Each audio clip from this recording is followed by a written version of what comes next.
Yo, what's up guys? Welcome back to the channel. Today we are going to talk about how to beat Dragon Link, the return of the How to Beat series.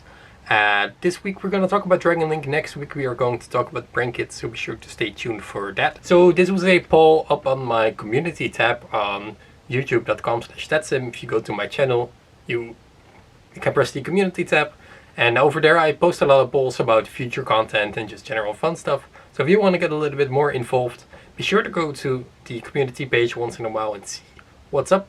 And also while you're there, go follow me on Twitter, because that's where I post all my behind the scenes stuff, just fun stuff overall. And yeah, get involved with the channel, because what you guys say is definitely things that I listen to. And I always read my comment section as well. But today we are going to talk about the best deck, Dragon Link. This deck has been around for ages and it has evolved plenty of times throughout those ages. We started off with Saryuja Turbo, and now we are at Heretic Seal Turbo. And yeah, the deck is really interesting. It has been going on back and forth with like different cards in the main deck, different cards in the extra deck, and now it's in a very weird control-ish state.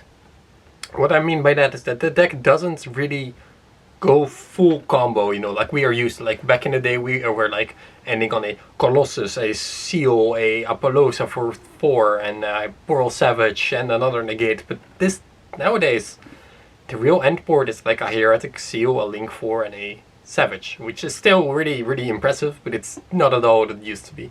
So the deck really got a more linear playstyle to it.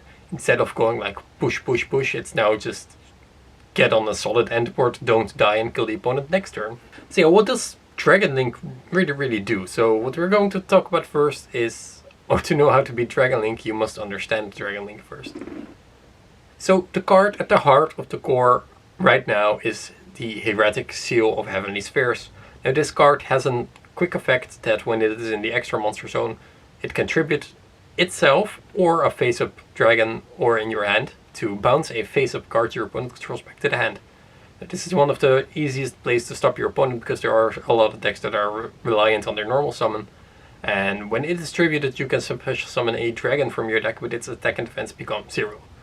Now, this is kind of where Dragon Link always goes to, because if you summon this first in your extra monster zone, like you first make a striker dragon and then you go into this, then you have protection from Nibiru. Like for the rest of the turn, if you get Nibiru, you do get another dragon, which could be used to extend even more. Like you can summon Red Eyes Darkness Metal Dragon and then end on another spheres, because there are a lot of Dragon Link decks that are playing 2 spheres right now, because the card is just so good in the combo. It helps you set up your board, it helps like against the Nibiru, which is really nice. And it's one of the best disruptions right now, especially since people have been picking up on the new Dragon Maid package. Now if you're not familiar with this, there are 2 Dragon Maids you could play.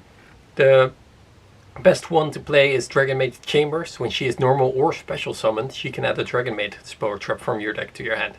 Now the card you add with this is Dragon Maid Tidying, which is a trap card that targets a card your opponent controls. Doesn't have to be face up, doesn't have to be a monster, just a card. And targets a dragon you control, doesn't have to be a Dragon Maid. And it bounces both to the hand. And it also has a graveyard effect where you can banish it to special summon a Dragon Maid. So it's both a defensive trap and it helps with extending, which makes this card really, really good.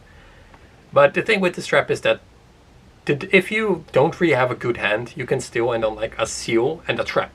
And then you have 2 bounces. And 2 bounces is for a lot of decks more than they can really deal with. Which is a big part where the dragon power comes from right now. So next to their Heretic Seals, we still have the guard dragons that are legal. We still have LP and Pisty that summon a dragon from either deck or graveyard, where 2 monsters point to, which is ridiculous that these cards are still allowed to be seen play, but sure. Then the deck has an insane amount of extenders, which basically always lets it play. It has the Chaos Dragons, of course, but now it also has triple Quick Launch, triple World Legacy, Guard Dragon, Monster Reborn, Boot Sector Launch. There are a lot of really powerful extenders, which are all cards that you have to keep in mind. Because if you think that you've stopped this deck, then just one extender, like a Quick Launch or a World Legacy Guard Dragon, and they are back at it again, and you are behind again. So Dragon Link really uses a lot of consistency cards like the Chaos Space, the Quick Launches, the overall power of all the dragon cards. They add a bunch of cards. They add the boot sector, Dragon Ravine, the tidying. They add the baby dragons. It's a whole lot going on. And the entire end goal of the Dragon Link deck is to end on a Heretic Seal in the extra monster zone, a Burl Savage somewhere for probably 1 or 2 negates, and then a Link 4. Now, the Link 4 is kind of a thing that people are trying to figure out right now, or what to properly make that last card to end on. There are a lot of people playing a more rocket engine, playing Unchained Abomination as one of the end key cards. There are other decks that play Apollousa, which is something that I really like, because Apollousa, Burl Savage is really good combined with the spheres. But there are a lot of options right there what you can do. So today we will be focusing on more of the rocket type builds that are out there right now. And I still think that Apollousa is really good as well. But it's really, you know, it could be anything. Now there are of course other builds as well that have a more high ceiling. There are builds that end on a rank 8 package together with Levianeer and the brand new Chaotic Ruler of Chaoticness. Which is definitely a card that has been seen play, but that has been dropping off slightly this format. When the Dragon Link format began, they were really all turboing out the Chaotic Ruler of Chaoticness and then making a Hot Red Dragon Arcfiend Abyss. The people have been finding that that is quite unnecessary. You don't have to play the optimal cards for that, and people really like to play the rocket parts right now. I've seen Dragon Link Phantom Knights popping up as well, where the Dragon Link players make a Bardish and then send a Silent Boots to have 2 Fog Blades, which is really cool and nice. So that's definitely something to end on. Then you end on a Heretic Seals, a Rusty Bardish, and a Pearl Savage, which is really insane. So yeah, as you can see, there's a lot of things going on for the Dragon Link deck, but there are a lot of points and moments and hand traps you can side to prevent your opponent from comboing off. So the goal of the entire deck is to make an impressive end board with insane follow-up. And yeah, this deck can really easily push for 8k damage. They have cards like Chaos Dragon Levianeer and Burl Sword, which are really easily summoned, and they kill you before the 5th summon on turn 3. So you do have to be ready for that. The strength is definitely that the board that they end on is strong enough not to die and to disrupt you as hard as it can, to in the follow-up kill you in the turn 3, which it really does consistently.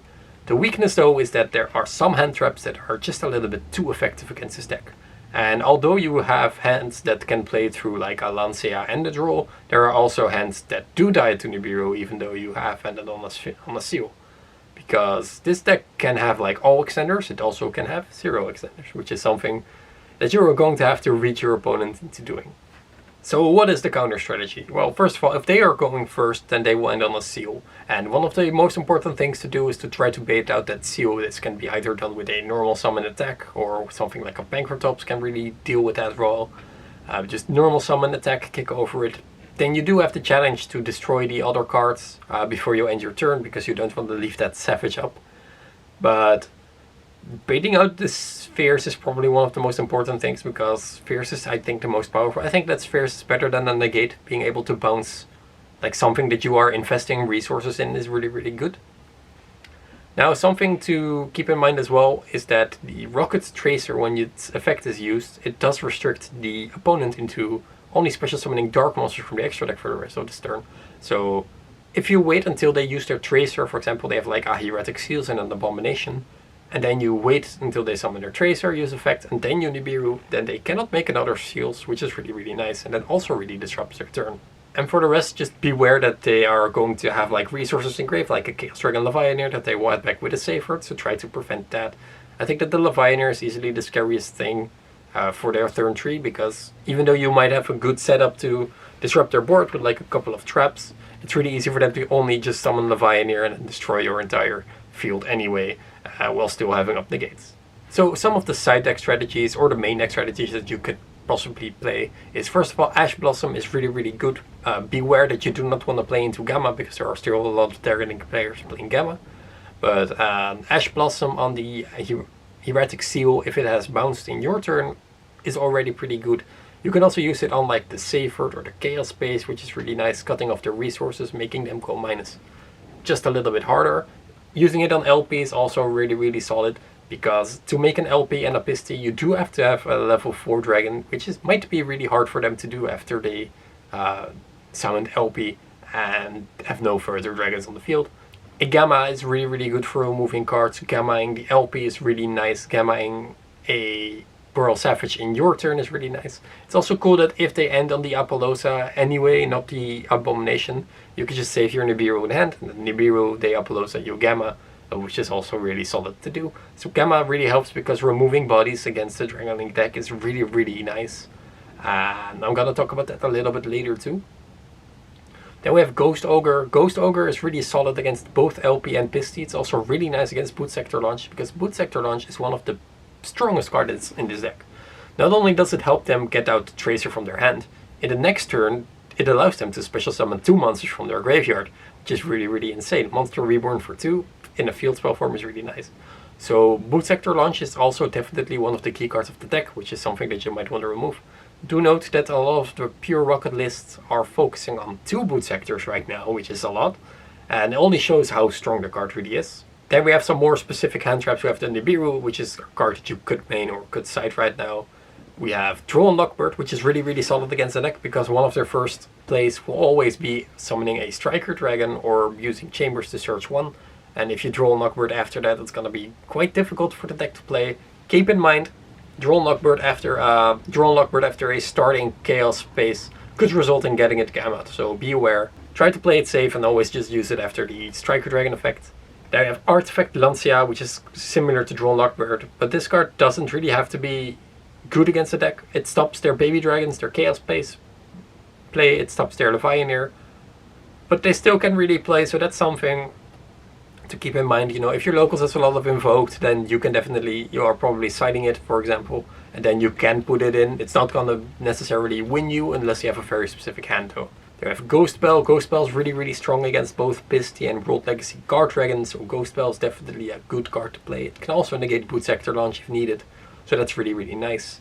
And another card for going first or second is Cosmic Cyclone. If you're wondering, well, what does this do going first? It can banish the Boot Sector Launch, it can banish the World Legacy Guard Dragon, it can banish the Tidying after they set it. And for second, again, it can hit the Tidying or the Boot Sector Launch, which is really nice. Because Tidying is a very big problem for a lot of decks, and removing it from the game is really nice, because then it also doesn't have their resource effects. But when going first against Dragon Link, Cyclone still is a good option, because one of the cards that they usually win their games on is the Boot Sector Launch, being able to special summon 2 from either hand or grave. It's really insane and helps, you know, bring that final push. And if you're not ready for that, then a Cyclone can easily just deal with it straight away. And for going second, we also have Dark Ruler No More, which is a really solid card, because it shuts down their Savage and all their cards. And this is something that the Dragon Link decks do get countered by nowadays, since they cannot rely on the Buster Lock anymore. And if they are playing the Buster Lock, that's not really good. Dark Ruler No More is definitely solid. Do beware that you cannot kill them this turn, and that you have to have a solid end field to not let them kill you next turn, because this deck can easily recover with Striker Dragon, Recharger, or Red Eyes, or, you know, any of the effects. And they still can banish they still contribute their Heretic Seals to summon the dragon from deck, which is also quite important. And yeah, just keep in mind that if you are doing the Dark Ruler No More, you have to be ready that they cannot play in their next turn as well, so it's not an insta-win. Another solid card is Super Polymerization. Their end board usually ends on a Savage and a Seals and a Abomination or any other darks, but Super Poly really helps disrupting their follow-up turn play, because you could just like fuse it away. Maybe they are playing a Dragoon package, which is also really nice, because then you can just fuse away the Dragoon and the Savage, which is insane. But it really helps like setting it as well to disrupt your opponent, because they usually have like 2 dragons, like an LP and a Striker Dragon, or an LP and like a Tracer, and you can just fuse those away, or just fuse their Burl Savage away, and then, you know, it's pretty solid. Then a little bit more niche cards to play. You could play There Can Be Only One, you could play Summon Limit, a little bit of a Floodgates, because they are all dragons, and this deck doesn't really play the Nightmare package anymore, so it's going to be really difficult for them to out There Can Be Only One, especially if you're not playing a deck that's back row reliant. Like for example, something like Invoked could really use a card like There Can Be Only One as a surprise factor to just easily win the game.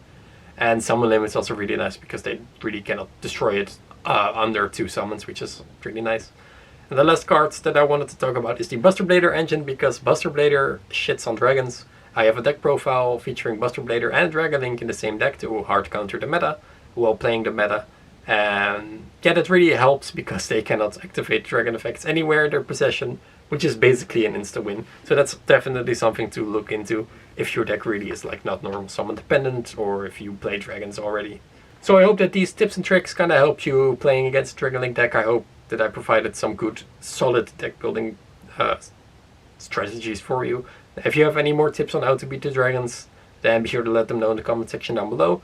Don't comment dragon capture jar, because that doesn't really work. And yeah, overall that was really it. Good luck against the dragon duelists, and I will see you guys in the next one. Bye guys!